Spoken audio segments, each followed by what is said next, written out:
NFL fans, welcome to the Week 13 episode of the No Cap Recap with the homies. Tonight, you just got me and the homie Pay. Pay, what's happening, man? I'm good, man. Another week in the books. Football season ends way too fast for my taste. That's been a quick 13 weeks, ain't it, man? hmm Yeah. I mean, and Big G is taking care of some family matters he got going on, so our thoughts are with him. Uh, yeah, man. So the Monday Night Football game is still going on. But we didn't want to wait any longer because we feel like it's been decided already. Looks like it's 4th and 10, at least where I'm watching that. It's 4th and 10. The Browns ball, Jameis Winston just threw his second pick six.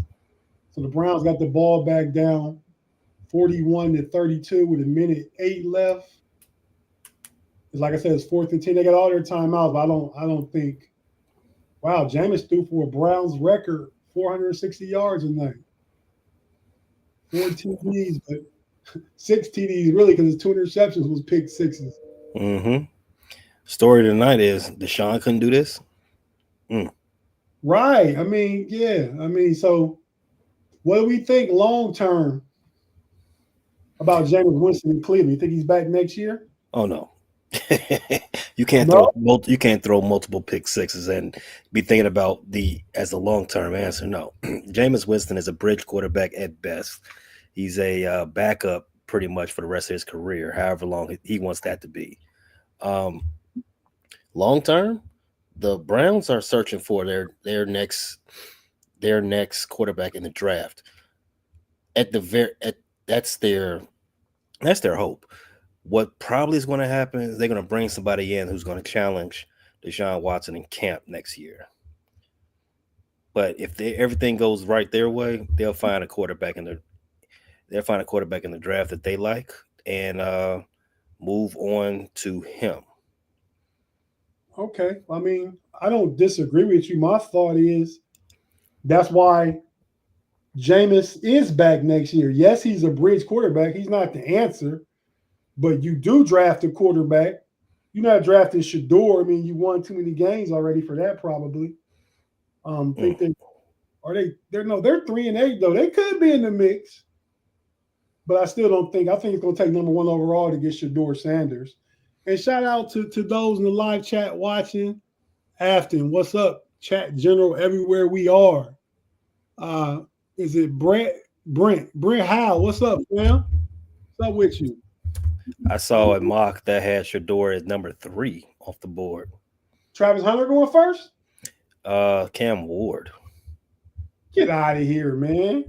I mean, Really? it was Bleacher Report, so I don't know. Yeah, man. I don't see a world where Shador don't go number one unless Agreed. unless Dion starts strong arming like we're not going there, and that's what happened. I even Dion I Dion thinks he has more juice than he does. Shador's going where Shador's drafted. really. Yeah. So you think Archie Manning had more juice than Dion has? Yeah, Archie Manning was the difference between the two is Archie Manning still had his Besides, tentacles. besides difference between two, besides them being black and white. Now tell me. Archie Manning still had tentacles in the league. He was still a power player, not a power player per se, but like he was still doing things in the league as far as like talking to people and working with front office, things of that nature. Dion's been removed from the league for a long time. He was a commentator for the NFL Network, which is a league employee, mind you. But he's been in the NCAA for the last four Right. 4 years. Yeah. 4 years. I don't think he has that type of 3 years at Jackson State and 2 years at five. Colorado. So I don't Yeah. think he has that type of what's the word you want to say? Cash Feelers out. Okay. Yeah, I was thinking cachet, but the Browns looks like, or at least gonna try. He threw another pick in the end zone. This dude ain't fast enough to go to the house, though. All right, that is a wrap. The final score will be Broncos 41, Cleveland 32. Cleveland falls to 3-9. The Broncos go to 8-5. Tied same record. What up, Claude? Tied same record as the Baltimore Ravens. Mm-hmm.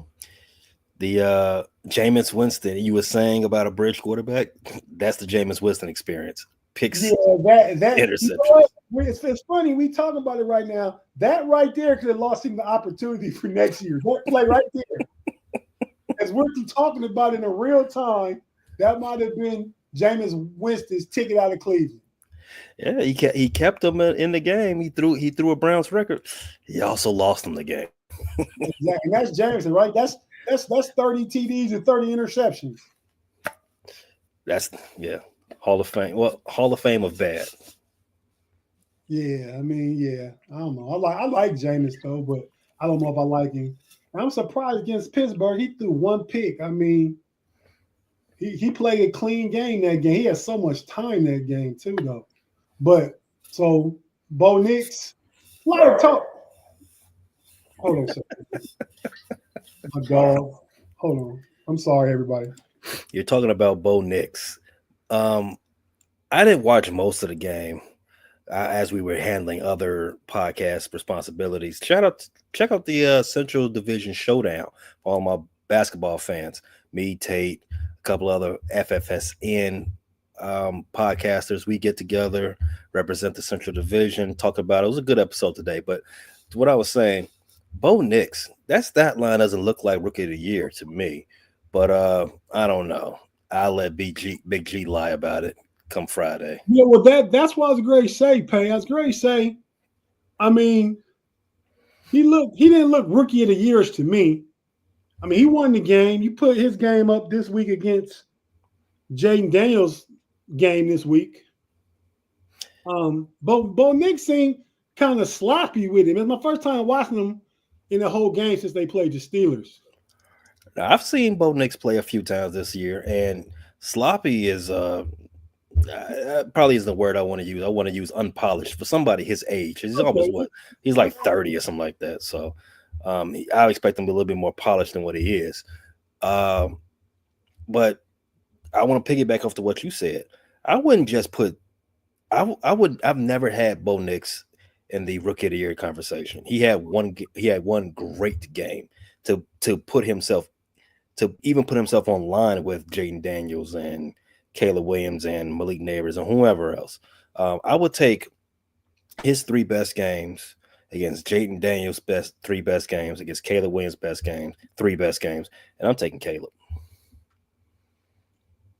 I think Jaden Daniels then Caleb this year.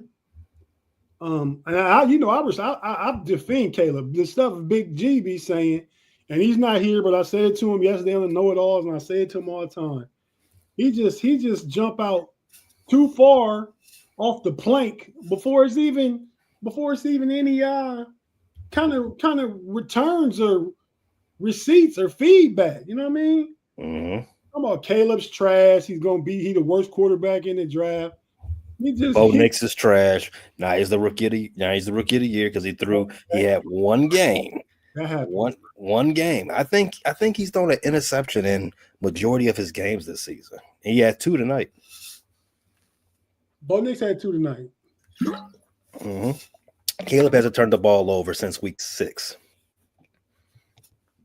Okay. Since week 6, really? Week 6. Okay. Well, I mean, wow. James threw for 497, 4 tubs. He had 3 interceptions. Jerry Jeudy, 235. This is old team. That's the most yards. Jerry Jeudy had 235 yards receiving? Yes. I could have won a fantasy matchup. He's been sitting on my bench all year collecting dust. Wow. 235. That's the most against your former team in the first game back. Ooh, Claude brings up an interesting point. He said Big G is wrong about Bryce Young too. We should let that segue right into that game, but let's start with the schedule. Let's keep the train on tracks. let's Throw, hit the rewind button. throw the scoreboard up. Let's go Here we back to go. Thursday. The top left, that first column is the Thursday games and the Friday game. So the first game of the week 13, Bears against the Lions. Lions won by 23 to 20. They should not have, but the Bears did cover that 10 spread. Um, the one thing that came from this game is that Matt Eberflus has finally got fired. The Bears lost in another dramatic, confounding fashion, and it was enough was enough. Four Browns Broncos. Enough was enough out of Chicago from Matt Eberflus. Legend has it that he's still standing on the sideline in Detroit, holding on to that timeout, wondering when he should finally call it. But whenever he decides to use that final timeout, it won't be as the head coach for the Bears. Jameer Gibbs, David Montgomery, they all had good games. Amon-Ra St. Brown, he had a tepid game for his liking, but Caleb Williams, 3 second half touchdown passes, 2 to Keenan Allen, and 1 to DJ Moore, who had another spectacular game. But as the Bears have been prone to do since they came out of their bye, they had the chance to win the game on the final drive of the game, and the coach coached them out of it. How'd you see it, Tate? Well, man, I'm a proponent of Caleb, man. I think he's a good player, and he went to high school. He played in DC, but so he lives about half hour from me. Went to school about half hour from me. So I knew about him before he went to Oklahoma, and I've been a fan. So I root for the kid, but I think he's been playing clean football. I didn't know he didn't have a turnover since week 6, like you said. But I think that was definitely coaching. Just like my Buckeyes losing to Michigan was definitely coaching. Michigan throws for 62 yards. I'm not going to get sidetracked, but I think the Bears. I think the Bears are going to be a good team. I was telling them on the podcast yesterday, the know-it-alls. I told Mod and Big G, Chicago going to be better than Dallas next year. I can see that. Yeah, Mod said he don't even entertain foolishness. I said, okay, you'll see. Well, Mod also said they will be a playoff team this year, so he had them winning 12 games. Yeah, so he does entertain foolishness. Speaking of Dallas, they were the next game for your Thursday Thanksgiving football smorgasbord. The Dallas Cowboys, they did cover the 4-point spread as they once again defeated the New York G-Men. Can you even call them the G-Men? They're not FBI agents, so I should not call them G-Men. I don't know what I should call them. I think G-Men. I ain't speaking from an FBI agent perspective. I'm just thinking, like, you think a G-Man is as tough, gangster, strong, good, gangster. Well, the G in Giants does not stand for good. That's for sure. Or gangster. Definitely not. How about garbage? I think the G does stand for garbage. But yeah, tell us about that game, Pay. Rico Dowdle, 112 yards and on 112 yards on the ground, 1 touchdown, 22 carries. I think that was his first touchdown of the season.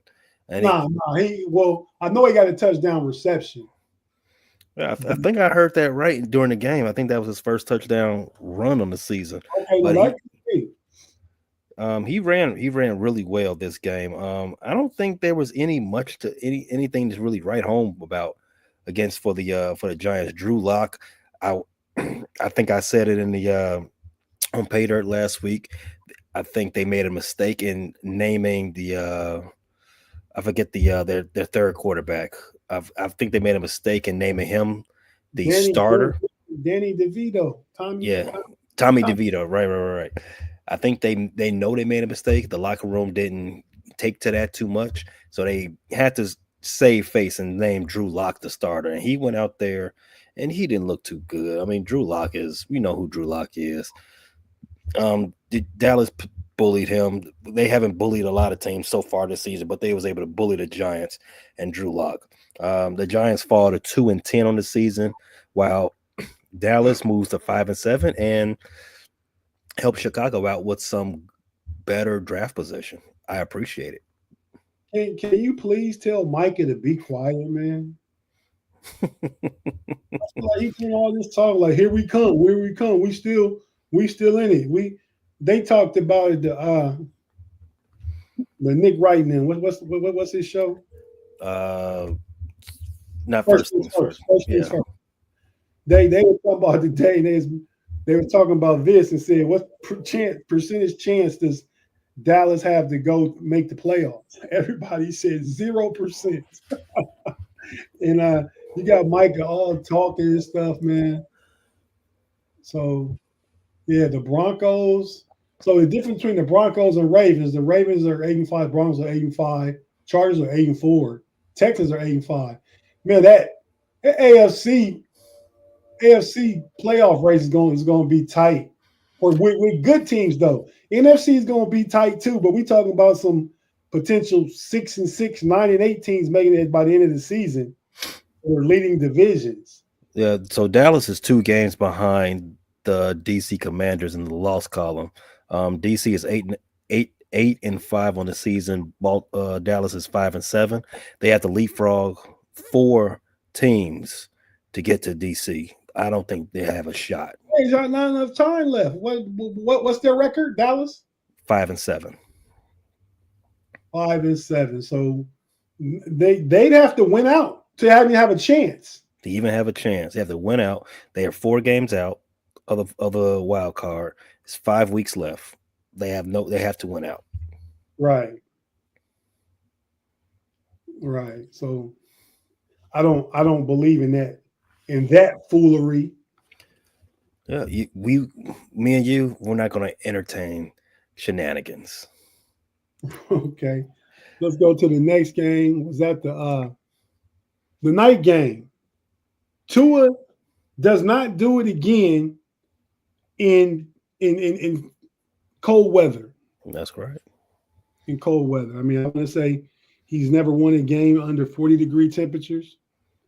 I heard an interesting stat. I don't know if this is true, and I heard it early this morning, and I did not think to verify this, but I heard on the radio that Mike McDaniel is 1-15 against teams with a winning record. Ooh, that's not good. Not good whatsoever. But yeah, you're right. Tua and them boys, that offense gets real anemic when it's under 40 degrees.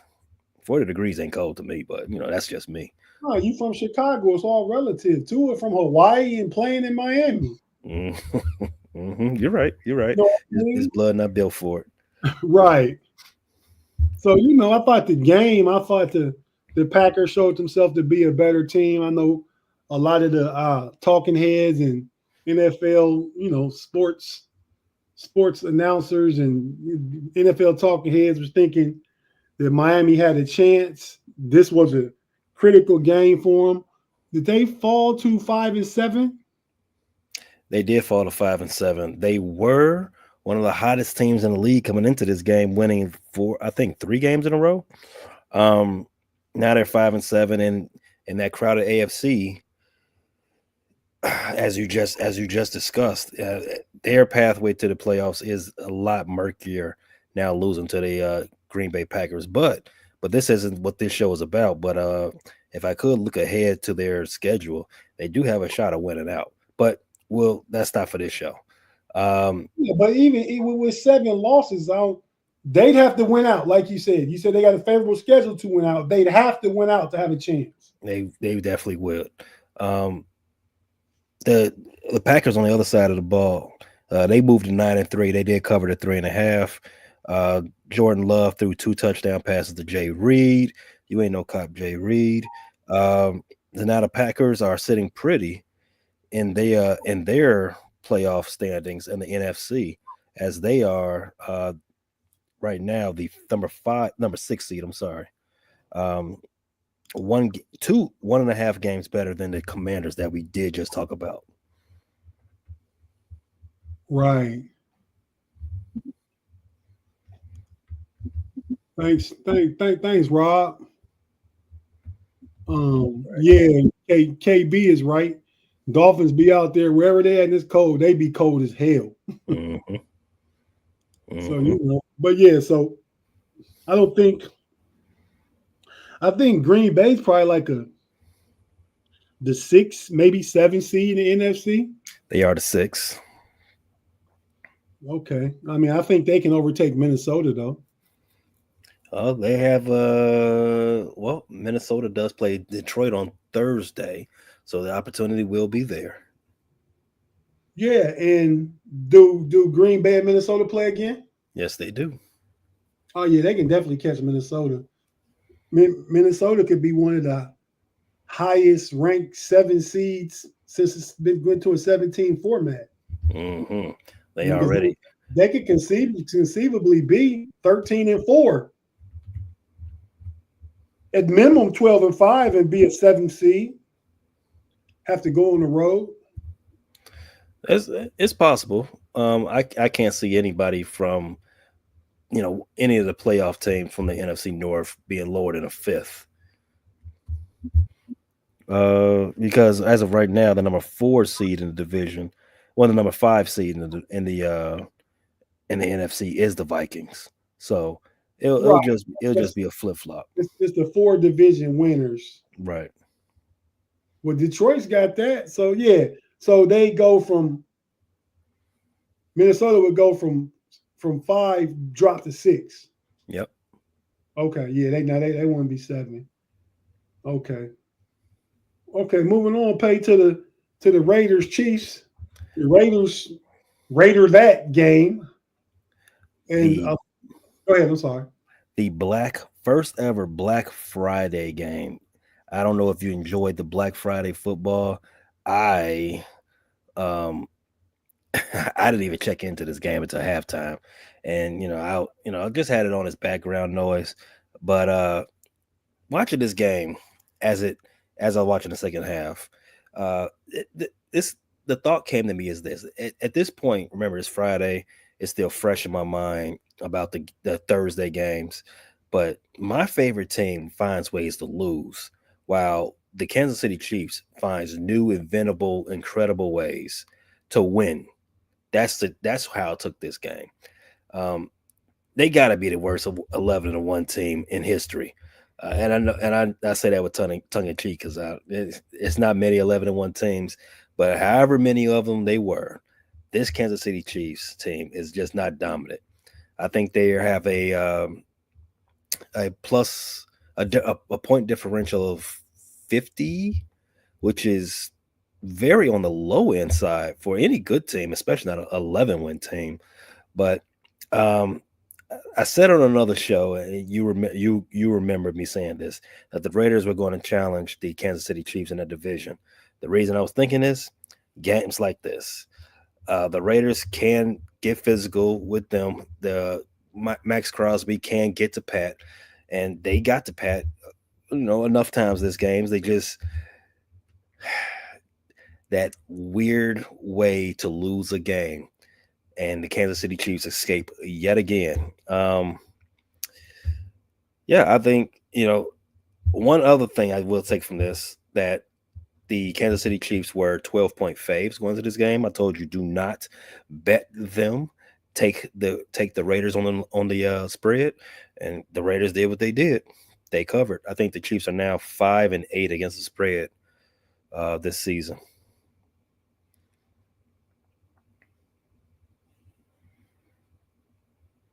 Mike, Do you think Raiders coach? I can see his Antonio Pierce. Pierce. You think he gets another year? Um, I do think he gets another year just because of this only being one. It's difficult to fire a coach after one season, right? I think cooler heads will prevail on that. I think the common sense would give you that. However, these losses and his demeanor in the post game press conferences, it doesn't really bode well for him. I think I think there is some smoke to the idea that he forced Devontae off the team. And in some respects, I think there is some smoke behind that thought process, and those type of things get you fired earlier than your what your contract would be. So it's a toss up. I don't think it would happen, but if it ultimately did happen, I would not be surprised. And if he does get fired, that's it for him. He'll never be a coach again. Yeah, yeah, I don't disagree with you. But yeah, so I think the Chiefs, they're probably about 3 or 4 games they should have lost. Um, they got the Chargers this week coming Sunday, Hmm. and it's at home in Kansas City though. But I For the think division. if they win, it's the division. They already clinched the playoffs. Hmm. Okay, but yeah, man. So what was I gonna say about Kansas City? I think those 4 games they could have lost, and they reset the record from the Patriots winning 13 one-score games in a row. They just won their 14th. They can't keep living like that, man. I Nah, mean, it's, it's gonna come back and get them. it's definitely going to age them a lot faster than you want to, right? But they are getting healthier. Pacheco was activated off the IR, so he's back. So now they have him and Kareem Hunt in the backfield. Unfortunately, Xavier Worthy, he's getting better every week. But that defense, it can't continue to prop him up. At some point, you know how these defensive things go. At some point, the defense is going to need the offense to give them some space. It's just you better hope it's not in the playoffs. Right, right. Yeah, I don't disagree with you, man. So, Pay, real quick, we're gonna take a quick break, man. We'll come back and get into the Sunday early afternoon games, and then we'll take another quick break, and then do the late afternoon and Sunday night game, and then get on out of here. So let's take a quick break. We'll be back. If you're watching on YouTube on the Know It Alls channel, hit like on the Know It Alls channel. Subscribe if you haven't already. If you listen on audio right now, we have to hear a few words from our partners. But go to the Know It Alls YouTube channel or the Know It Alls on Fans First Sports Network audio, and you can hear this there. And just follow us there also. But so we're gonna take a quick break and be back with the Sunday 1 p.m. games. We'll be right back.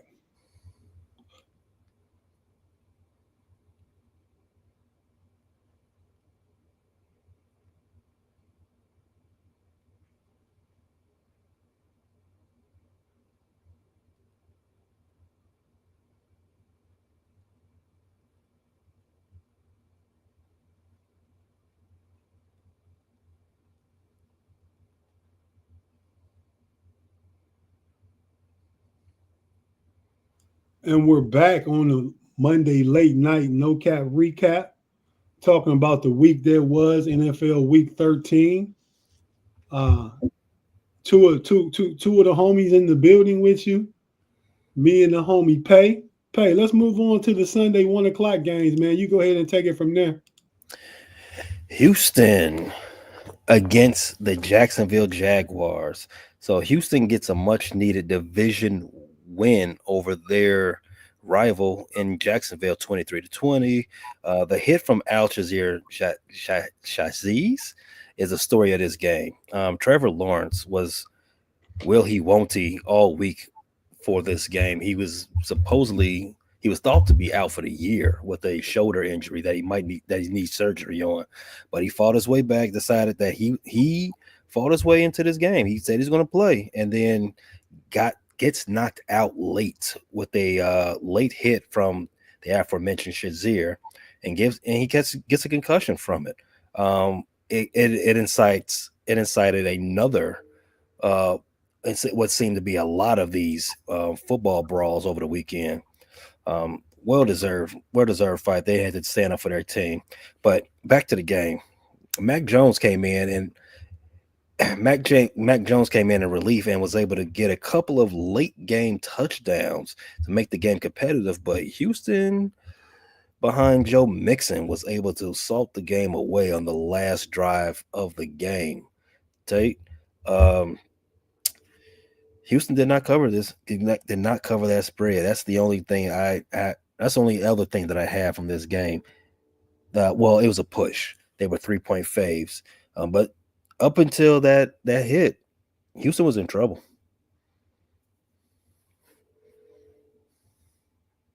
Yeah, man. I don't disagree with you. I mean, I think the division games, you never know what's going to happen. Every team comes to play, even the bad ones, because it's heated. You know each other intimately as division rivals. Um, so yeah, I can see Jacksonville hadn't been able to win that game before Trevor Lawrence got put out. Um, Houston is struggling. They were a much better team last year. Uh, they should win the AFC South, but that's not saying much. It's like winning the NFC West. But go ahead. Yeah, they're going to win the AFC South. They're going to end up being the 4th seed in the playoffs, and which means they're going to have to play. Um, they'll play the Chargers first round. Right now, as is right now, yeah. Who would you take in that game? Chargers versus Houston. How they playing right now?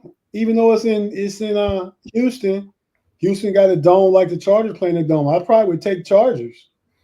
Mm. I mean, I think it'd be a defensive battle. I think it's two quarterbacks that really don't. And C.J. Stroud this year, I mean, they really don't just throw touchdowns or like explosive quarterbacks in their play style. So I would expect that to be a low scoring defensive battle in the first round. The Chargers defense is pretty good, especially their defensive line. The issue with CJ Stroud is that he's taken 20 he's taking a lot of pressure, and a majority of that pressure is coming right up the middle. I think 25 of his sacks has been given up by a guard or a center. I think the Bolts can recreate some of that pressure, some of those pressure issues, and make life hell for CJ Stroud. Right. Next game, we have what's the board say? Let me go to it. Next game is the Colts Patriots. Yeah, Colts Patriots. Oh man, I've said this before about the Indianapolis Colts. They are the worst team with a good record, with a winning record in the NFL. As bad as the Patriots are, they were the better team from all of this game. They dominated time of possession. They had more than 150 yards than the Colts did. But respect to the Colts when the game got salted away and they needed to drive the field. They went on a 16-play, 90-yard drive to score a touchdown. To get down by one, I believe it was, and they went for 2. Shout out to Big G. They went for 2 because they knew that they were not. Why you say shout out to Big G with right there? Because they went for 2 to win the game because they knew they were not the better. They were not the better team. They do not want to give the ball back to the other team to have them beat them. Right. You win the game when you have the shot to win the game. And I think also that Anthony Richardson is part of that equation because he's a dual threat. I mean, you probably rather him throw it than run it. Mm-hmm. Tell you the truth, but he was able to run in, get behind that big guard that's typically all pro in the center, and just run it right up the middle for 2. So yeah, it was a gutsy call, but Shane Steichen, right? Coach. Yep, Shane Steichen. Yeah, kudos to him for going for it like that. Yeah, Patriots lose, but they do cover the number. They do cover the 2-point spread.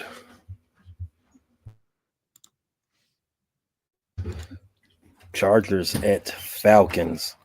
Ooh, this was a tough game. This is a tough game for the Falcons. Atlanta loses to the Chargers, and they lose the division lead at the same time.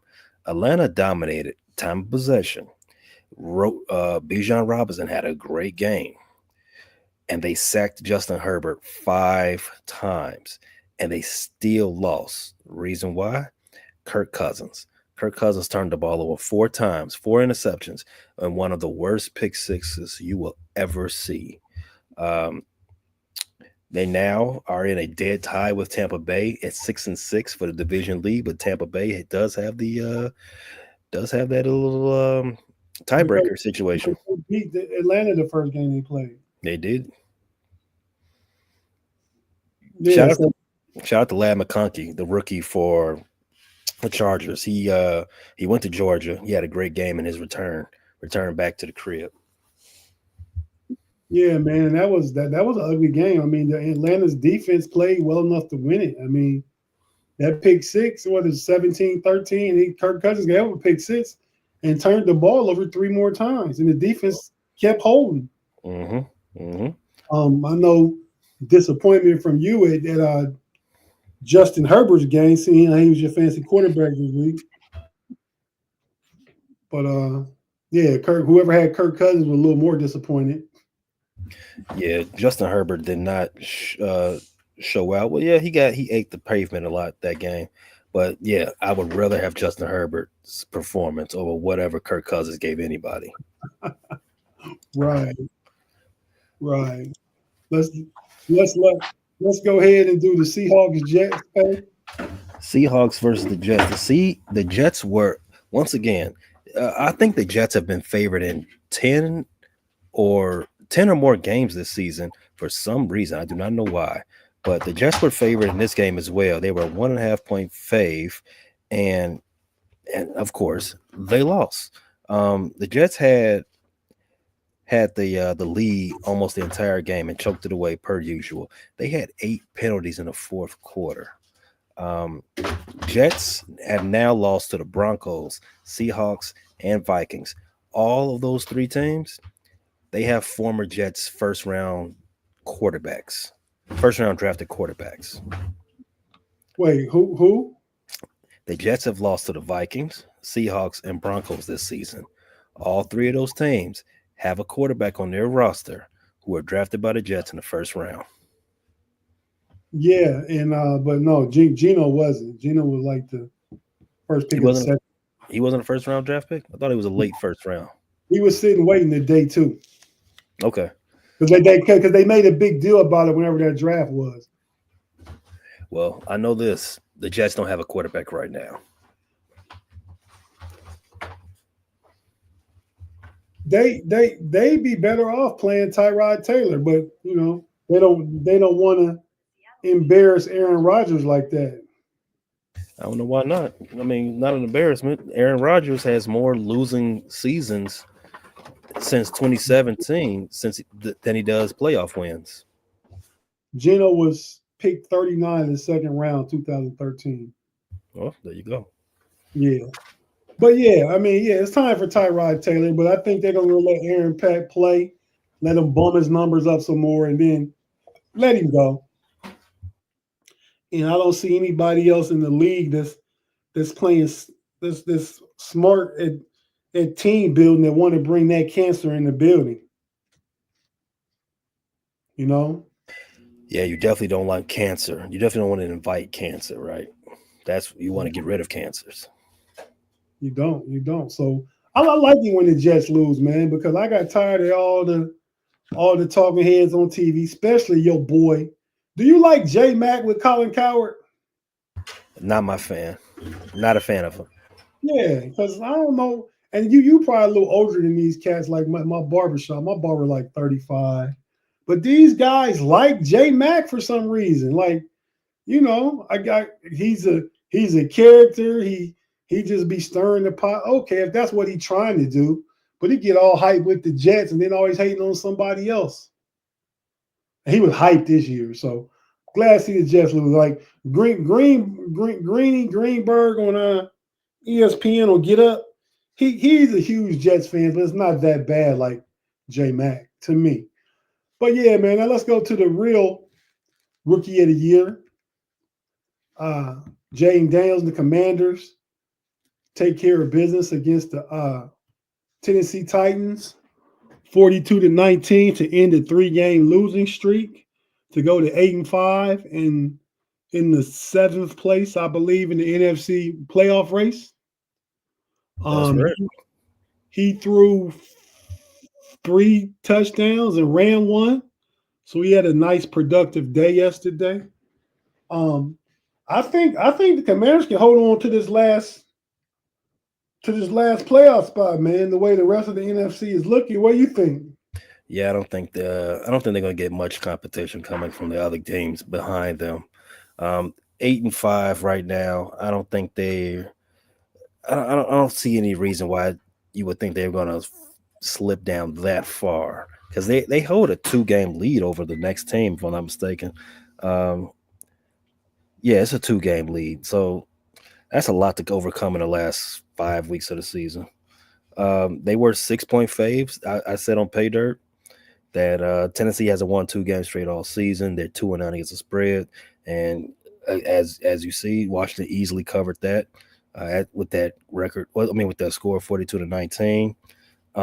Even though Tennessee has the number 2 defense in the league, they had DC. The Commanders had no issues with them, none whatsoever. As you already said, he threw the presumptive leader, rookie of the year, threw 3 touchdowns. Here's a stat before we move to the next game. Westbrook and Akina, the wide receiver for the Tennessee Titans, he caught his 8th touchdown of the season in this game. 8th touchdown of the season on his 20th catch. Yeah, they don't have nobody to throw to and nobody you can trust to throw the ball. So there's not. It seems like Will Levis and whenever Mason Rudolph play, neither one of them have established a rapport with a number 1 receiver for Tennessee. I don't know if Tennessee has one. I mean, I guess they got. I mean, Dewey's eating though. Calvin Ridley. Calvin Ridley, he eating. But yeah, so that doesn't surprise me. But that's a good touchdown to reception ratio. It's ridiculous. That's a crazy reception rate. Catch to TD ratio, almost 2-1, or 1-2 rather. So the Commanders they already had their bye. They got 4 games left. They play the Saints in New Orleans on the 15th. So they got a bye coming this weekend. They play the Eagles at home on the 22nd. Then they play the Falcons in DC, and they go to play Dallas. So I see 3 winnable games there. If they get to 11 wins, they definitely. I think 10 to do it though. Yeah, I don't think any of the teams chasing them are going to get the 10 wins. So I agree, 10 to do it. Right. All right. The next game. Well, we may as well go ahead and finish out the 1:00 games, man. So the next one is who's that? The Steelers and the Bengals. Oh yeah, Steelers and the Bengals, an unexpected shootout in Cincinnati, the land of Skyline Chili. How did you like this game? I like the way they play offensively, but I also take into consideration the defense they were playing. But I like the Steelers winning the game like this, man. I mean, like they scored what 30, 30, 36, 37 points, 37 points on offense. Russ threw 3 tubs and 400 plus yards. The rain game was slowed a bit. I think they might have been combined for like probably maybe 100, right around there. And the defense, and I played them in our fantasy pay, and I had Minnesota, who's a highly ranked defense, but I just felt like I knew Burrow would do his thing. He threw for 303 touchdowns. But the Steelers defense, when they playing well, they get splashed. They get sacks, they get turnovers, they do all that stuff. So yeah, so I don't like the way the defense plays. The whole gave up way too many points. So Cincinnati had 31, so they gave up 24 points because they also had a defensive touchdown on a pick six by Rush on what should have been called a penalty. But yeah, man, I'm pleased with the win because they won different than we used to seeing them winning, and they won against a all pro caliber quarterback. Pittsburgh covered the 3. I was concerned if they was going to actually cover that 3, the way they was going back and forth. But like I said, unexpected shootout. But I wanted to go ahead and get this on the record. I was wrong about Russ. Not that I was wrong about him being washed. I'm still holding on to that. I was wrong about Russ versus Justin Fields. I had said Justin Fields the better quarterback right now, but that is clearly not the case. Russell is playing right now the best ball he's played in the last 6 years. I'd agree. Can he keep that up? Pause. We shall see, because you got to be able to, you got to be consistent to not be washed. And old guys can get it done from game here and game there. The consistency, we shall find out. Had to hit you with it, Pay. but yeah, man. I mean, see, it's funny because I think Russ is the guy right now, but when it's time to make a decision in the offseason, no matter what happens, I would want to roll with Justin Fields because he's younger. He will come a little cheaper, and there's so much more room for growth. And you're not putting big money into a 30, going to be 37 if he played next season, year old quarterback. Mm-hmm. I mean, so yeah, I don't know, but that's my thinking right now, and I love what Russ is doing. But just against the Browns, he did well enough, but I saw in that game is so much more Fields could have contributed to a game like that. So, true. And to go back to that defense, what you were saying, the Bengals, everything bad about their defense showed up in this game. Justin Fields gets in the game in crunch time, and Tomlin's been doing this all season. Well, ever since Russell took back over. Justin gets in during the crunch. He lines up on the center. What do you think he's going to do? What did you think he's going to do?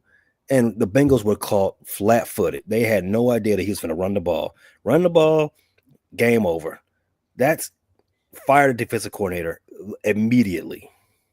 What's his name? Lou Anarumo or something like that? Something like that. B Dirt will help us out. He been trying to pack his bag since week 4. Yeah, no, man, I get it. Well, Claude said the Steelers average 4.7 yards a carry. And okay, so yeah, I don't know how many total yards that was. TJ's leading the league in forced fumbles. Herbig tied for second with 4. Mm-hmm. Well, yeah, see that's that splash I'm talking about.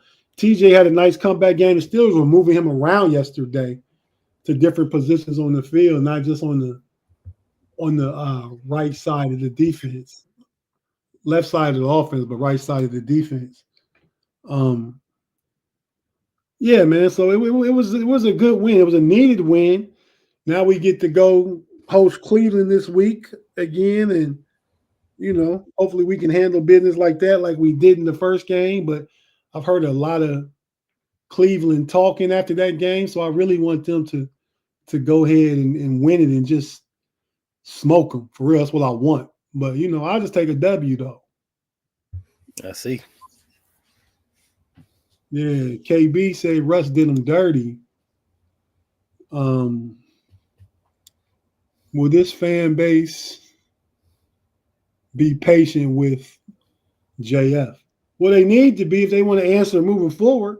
I mean, unless I read something about where the Steelers could potentially sign Russ to a 2-year, $60 million contract and draft somebody like Jalen Milroe and have him sit behind Russ for a couple years. I could be on board with that strategy too. I think it's more untapped potential in Milrow, just like it is Fields. Only thing you don't have to pay Milrow right now. But so I don't know. I don't know what's gonna happen. We'll see. Right now, I'm all about the Browns game coming up. So yeah. So I think that's the last 1 o'clock game pay is let me pull it up.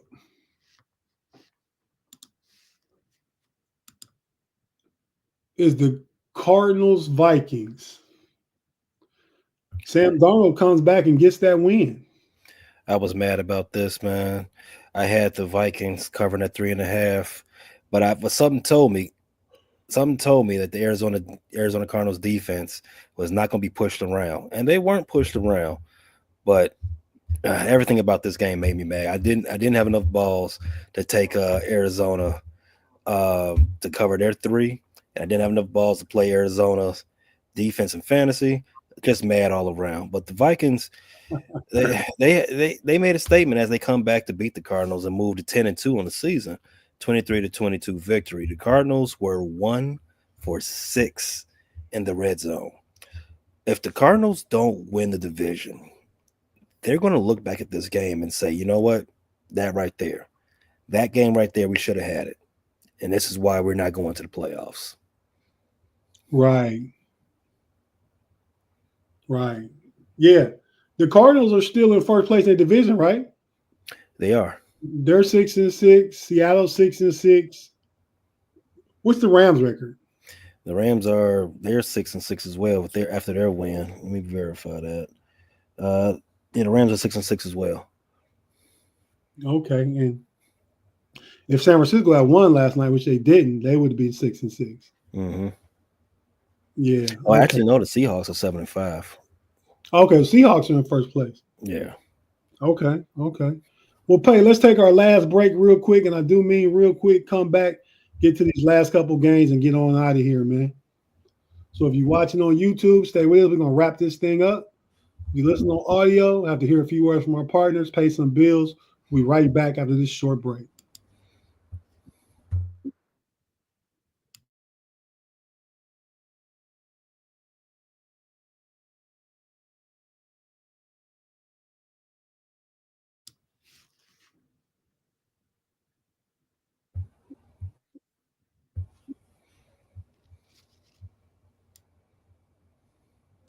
And we're back on a no cap recap with the homie Pay and your boy Tate.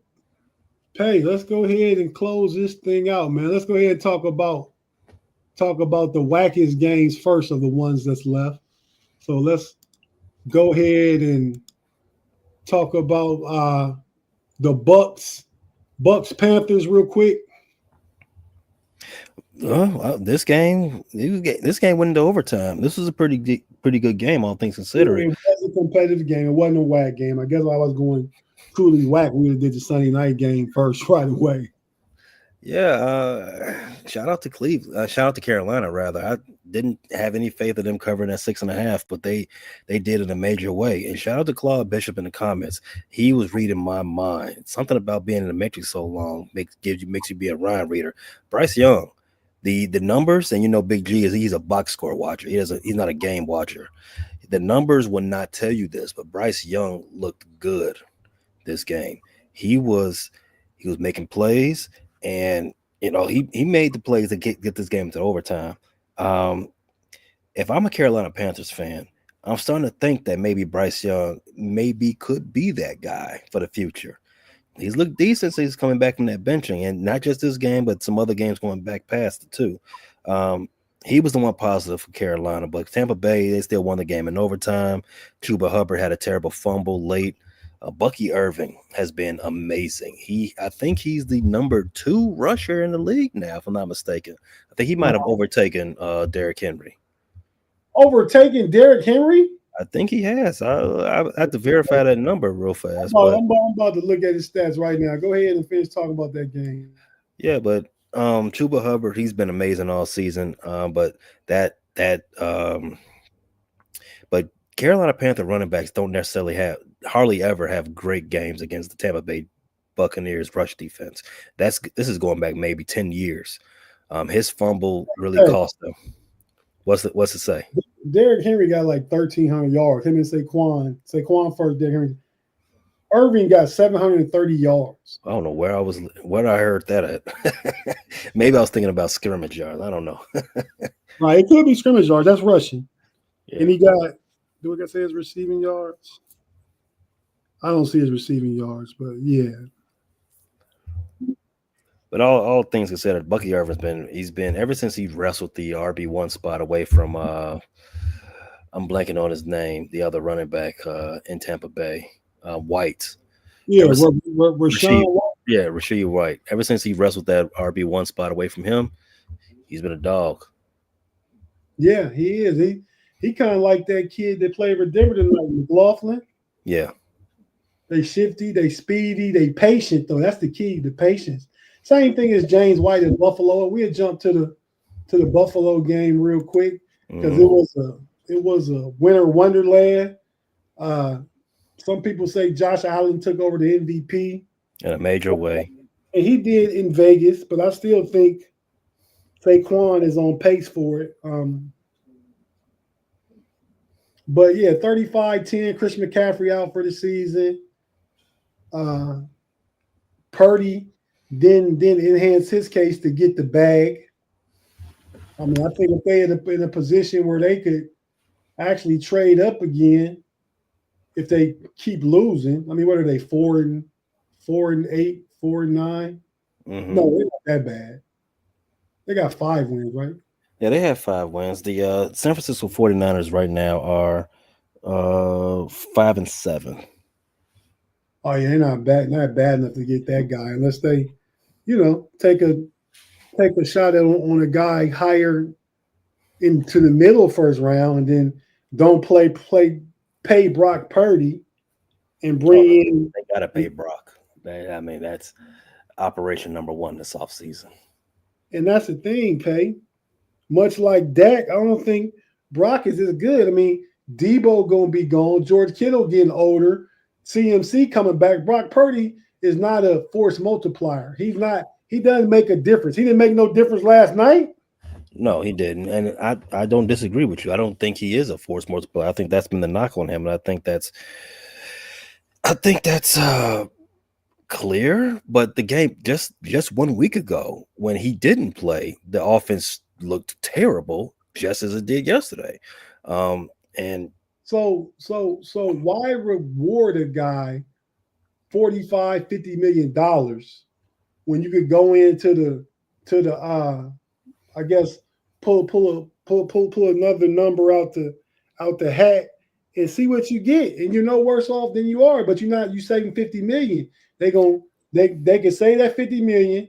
They can cut Debo, and they probably, I mean, Trent Williams is old now too with a big contract. They just re-signed Trent.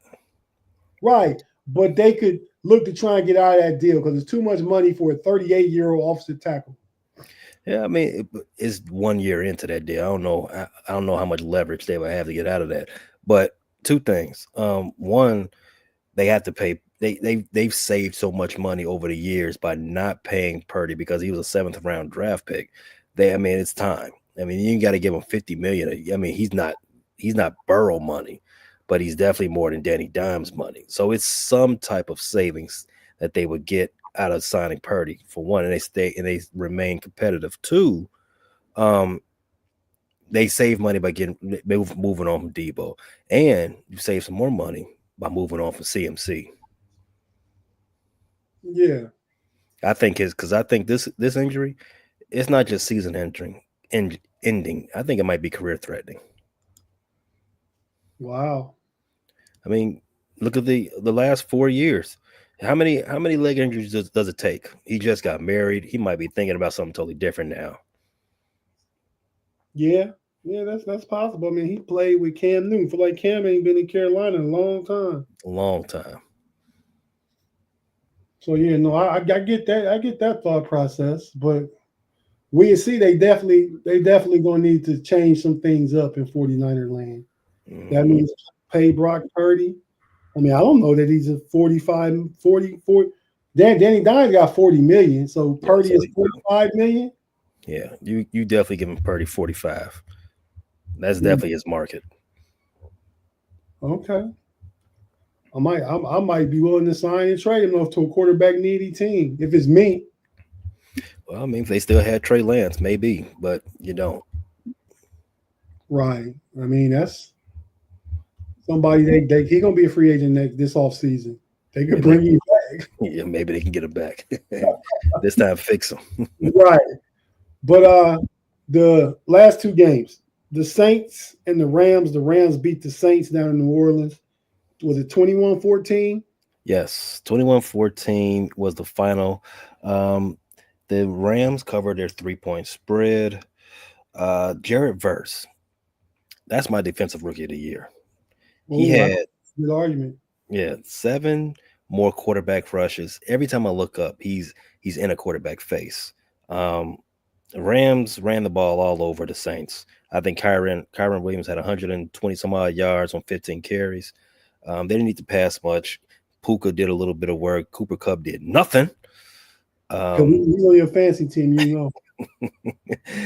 take some the one minor note from the Saints, Taysom Hill, after what, a week or two removed from a historic game, his season is over with another knee injury that he suffered. I think he tore his ACL. I think this may be the third time in his career he's torn his knee up.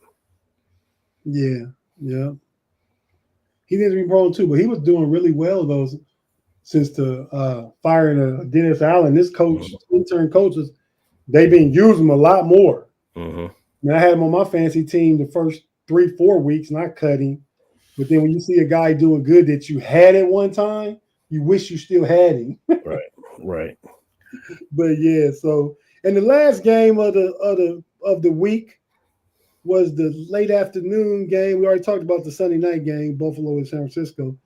But man, MVP candidate against MVP candidate. We talk about the Philadelphia Eagles travel down 95 South and go to PNC Field and play MT&T Bank Field. Right. PNC Field is a Pirates play, but them banks got me mixed up. But yeah, man, they go in there and play a good game against the Ravens, man. I mean, so I go from the perspective that I think and said, well, now I think and I'm saying the Eagles are the best team in the NFC. Um, The Lions? no, I said the Lions. I did say Okay. that, All right. like on the show Friday or sometime we was all together. But now I'm saying Philly is the best team in the NFC. It's important due to some of the injuries that our Lions are going through. Yeah, I don't think the Lions are dealing with any major injuries. I mean, they might lose a battle of attrition at some point, but uh, I mean, the Eagles are definitely flying high. No pun intended. No bird pun intended, rather.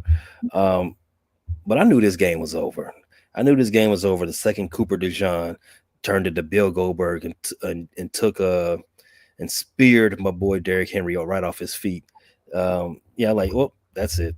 Wrap this game up. That's what But that's what the old Steeler Robert Spillane did to him when he was in Tennessee at the goal line. Met him just like that. mhm, Crunched Derrick Henry. But mhm. and so did Deshaun Elliott, but it was more on the sidelines. But yeah, Derrick Henry's a big target, and dudes know they can't just try and ankle tackle him or nothing like that, or come high because he gonna stiff arm you out of bounds probably. You got to go right at his chest. Mhm. Well, Yeah, if you can get to his chest, because that arm, that stiff arm, stiff arm. it's got bodies. You're right. It's got bodies. Saquon Barkley did win this. You said he's your MVP candidate. He did win the running back duel against Derrick Henry, but I think the story of this game is Justin Tucker. Yeah. Justin Tucker. I mean, if you look at his season in totality, just all the numbers, he's only missed, I think, 7 or 8 field goals, but it feels like more. It Yeah. feels like every week he's missing a crucial field It's, goal. missed 10 kicks. That's including extra points. 10 altogether. He cost the team. This is the second game that I'm aware of that he cost the team, just based on missed kicks. Yeah, he left 7 points on the board, off the board. 7 points. They won by 4. They won by 4. He left 5. They won by 5. They left 7 points on the board, just off missed kicks. It's about that time. That last kick, the camera panned over to Harbaugh. It looked like he's thinking like, "Yep, I'm drafting the kicker." Is he done, or is it just in his head? But once it's in your head, you're probably done. I've seen it before with kickers. The same thing with Robbie Gould. You know, not to interject Chicago Bears players into this, but Robbie Gould had the same issue 8 or so years ago with the Bears. And he might be done. Cut him, and he went on to have another great career with the San Francisco 49ers. And we was kicking ourselves for years, like, why we cut Robbie Gould? And the reason why, if you remember, one of the last time the Bears were in the playoffs, double doink against the Philadelphia Eagles. We never have the players when we need them. Yeah. But yeah, I mean, it could be, like I said, it could be in his head. He could just have the yips. I don't think he's old enough to be done. Because I think he's not even 10 years in the league yet. Yeah, he's just 10 years, I think. Yeah, so he better do something to make people forget. Because right about now, you're looking for your replacement. NFL stands for not for long. That's true. So I can say this now. Chris Boswell is the best kicker in the league right now. I don't think you can debate it. Yeah. Okay. Well, any parting shots, Peg? Anything you wanna let us know about? Anything? What's going on, man? I am just so happy that the Bears can finally start the 2024 season. Start now. Start now. Everything that happened beforehand, that was who's the intern coach? Thomas Brown. Oh, they gave him. He was. So our interim, our passing game coordinator / interim offensive coordinators is now our interim head coach. If you are not familiar, he was the interim offensive coordinator and / interim head coach for the Carolina Panthers last season. Okay, yeah, he was a candidate for some jobs this past offseason too, right? Yeah, he doesn't have the greatest track record. In fact, he's younger than I am, but I'm not saying greatest track record. He doesn't have a track record. He's younger than I am, but a lot of people in around the football world speak highly of him. He comes well referred, and a lot of people think, this needs to be a long interview process for the Bears to look at Thomas Brown, because the players respect him. The players did not respect Eberflus, did not respect Shane Waldron, and that's why some of the issues manifested to the way they did.